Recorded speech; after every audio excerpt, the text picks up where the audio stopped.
Dr. Cole, Yes. nice to meet Nice you. to meet you. I wanted to ask you why you're with the IAOMT instead of the American Dental Association. That's an easy answer. The IMT is a group of scientists and biologic dentists and other practitioners who believe in whole body health. And all of our funding goes to funding studies. Our motto is, show me the science, and that's not the motto of the Perfect, perfect.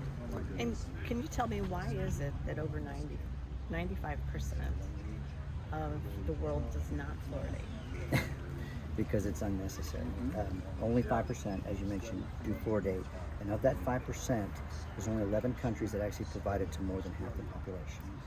And the United States of America fluoridates more human beings than the rest of the world combined.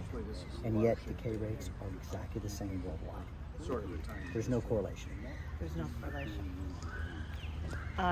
Can you talk a little bit about the inability to dose? Because we keep hearing this 0.7 as being the magic number, and yet, how did they come up with 0.7?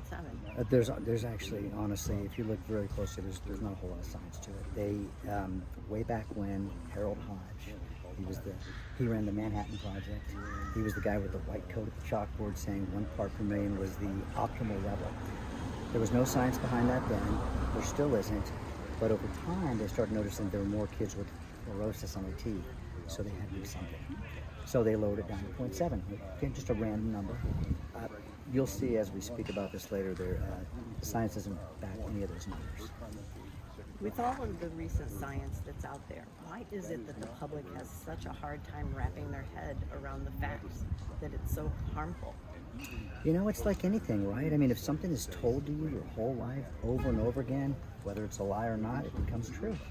And it's really hard. You know, when I started practicing in 1993, and by the next year I was already anti-fluoride because I had read enough about it. And it still took me a year to stop using fluoridated toothpaste. I still, in my head, I thought, well, what if I'm not? So I can forgive that to a point.